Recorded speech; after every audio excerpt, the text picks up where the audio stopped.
Akulithengisi akayeke ongafuni ongenandaba akayeke. You have your own rights. You can be everywhere you want. I'm not selling anyone. I'm taking a position as a leader. This is my position. This is my position. That you will thank me later with why I taken this position. Asikwazi ukuba nezwe distracted. Never. Kuzokwenzeka lokho. Cyril Matamela Ramaphosa must remain the president of this country. ANC must lead us. We are not ready for that nonsensical situation that is about to happen in the country. Never. iThekuliphi ngamakhulishini abolile. Kiliphi igoli ngamakhulishini abolile. Imeze u19 shitshana. Liphi ikuruleni. Ikuphi. It's dysfunctional as a result of this nonsensical things that we are trying to do. Ngitshena emehlweni mina mntaka baba ngithi mina uyihlo nonyoko mabe divorce uno 30 years bashada ubulima lobo ayike divorce ka 30 years.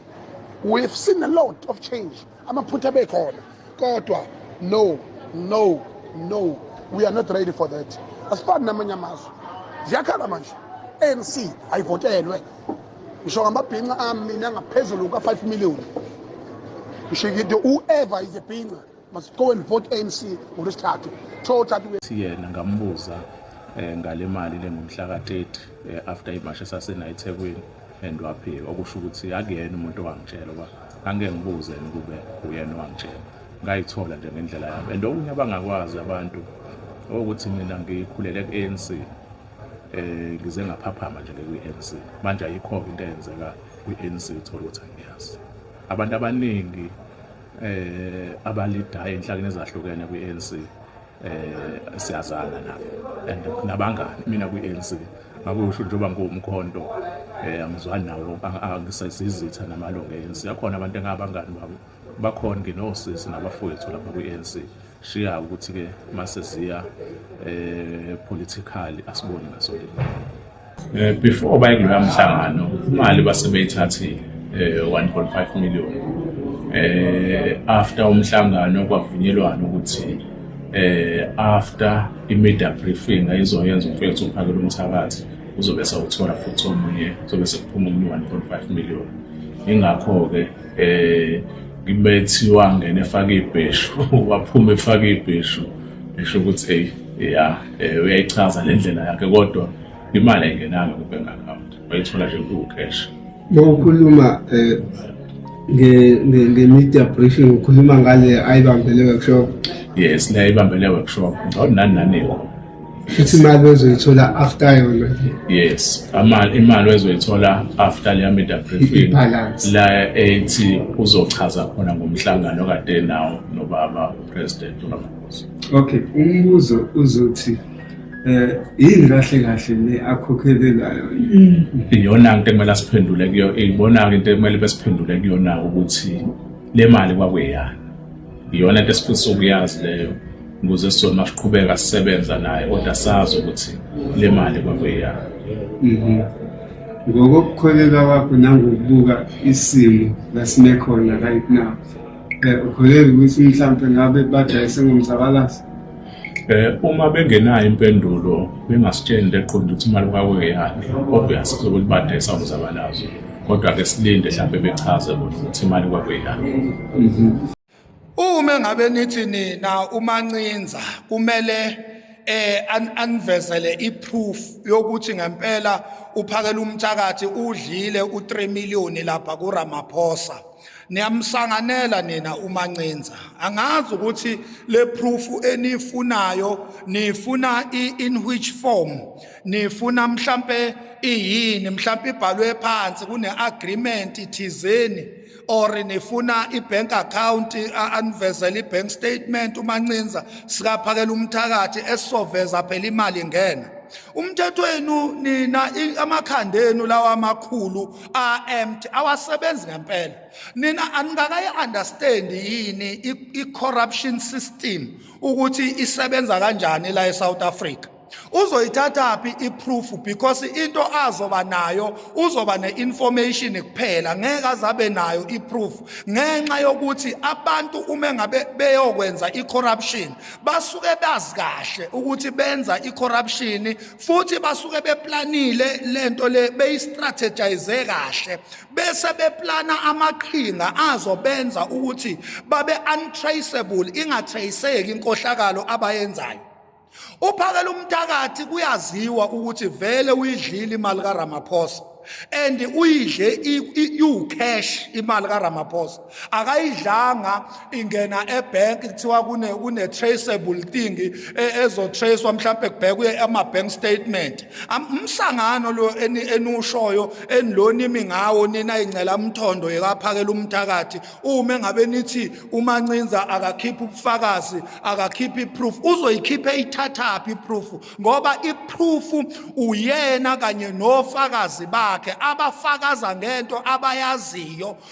Even ngisho umuntu obekhona uphakela umthakathi enikezwa imali uma engayishayanga ivideo noma isithombe saleyo mali leyo ngeke azabe nayo iproof. Into azobe nayo kuzobe kuyena njengomuntu obekhona kwenzeka into. Uma ngabe ubengekho uzotshelwa umuntu obekhona ngeke azakunikeza iproof. Uzothi ngibonile futhi ngizwile kukhulunywa ukuthi imali bekweyani. So eyani le proof enifunayo? Iproof enjani le nifunayo nina? Niyasangana nina. Anazi ukuthi isigebengu mengabe siyogebenga siqale sisethe isecurity kuqala ukuthi sizoyivikela kanjani uma kwenzeka sibanjwe. Njoba uphakela umthakathi esebanjiwe nje already beseyisethile isecurity ukuthi yini ezomvikela uma kwenzeka liqhuma ibhomu.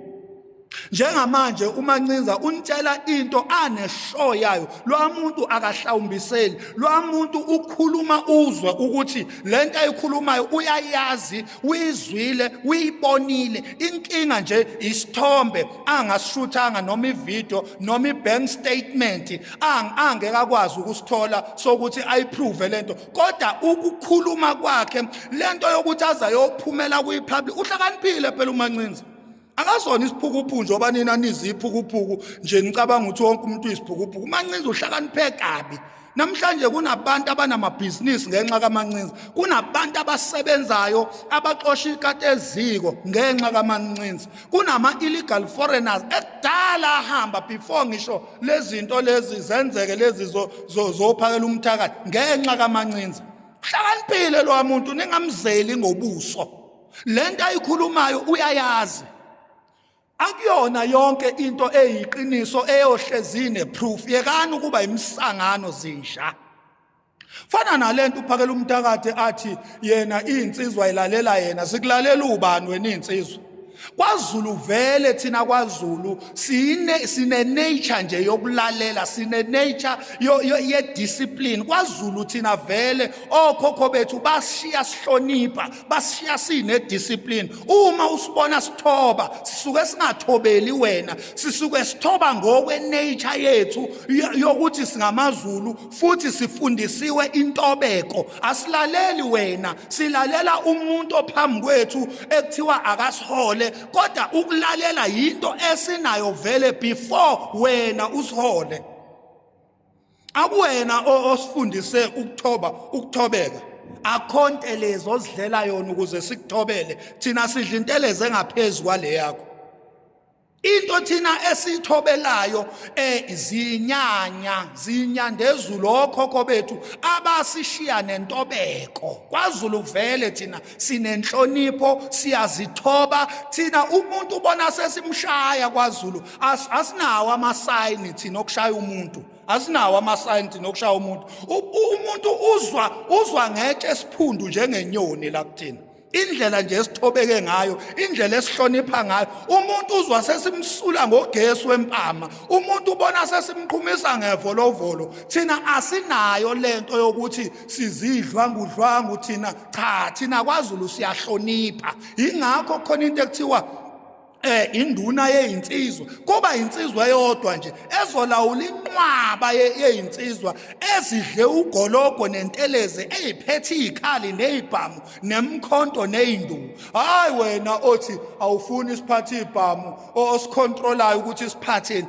Induna yeyinsizwa isihola siphethe yonke inhlobo yezikhali ezilimazayo sibuye singalimazanga umuntu. Uma kwenzekile kwaba nomgangela kube yinto umdlalo emnandi engenanzondo. KwaZulu thina sinentobeko ngisho sesilwa.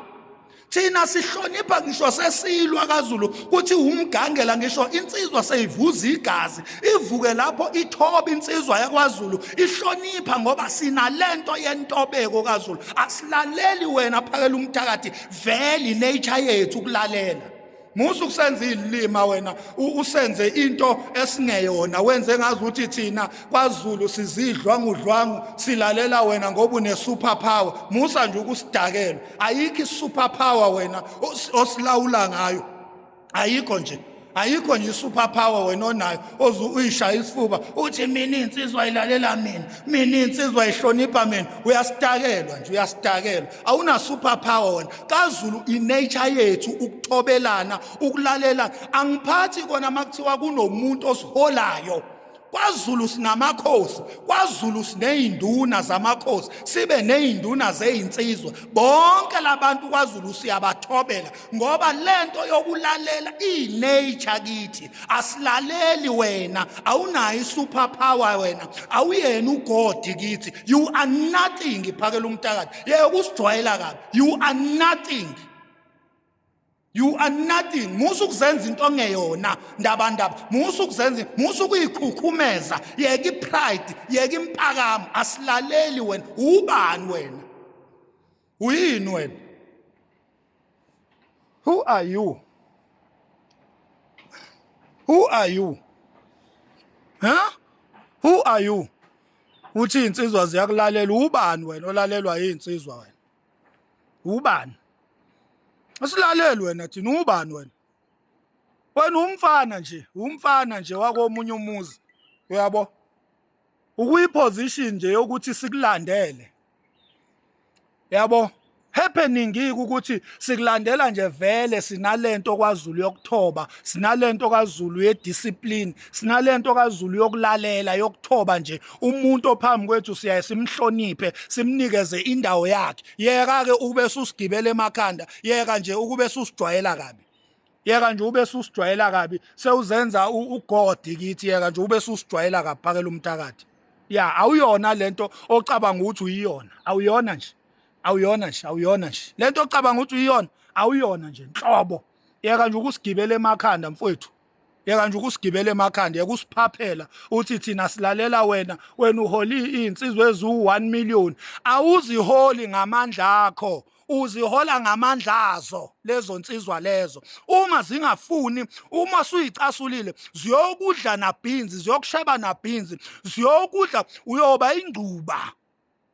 Ngisho ithambo lakho ngeke libonakale uma nje lezo nsizwa kungathi qhwi zicasulwa yilento osuyenza, lezinto osuyikhuluma. Mangathi nje qhwi insizwa icasuke, angeke wena uyosibona ukuthi ubani. Yeka nje ukusijwayela, qhubeka phakela umthakathi usihole sizinsizwa kodwa uyeke ukukhuluma amasimba.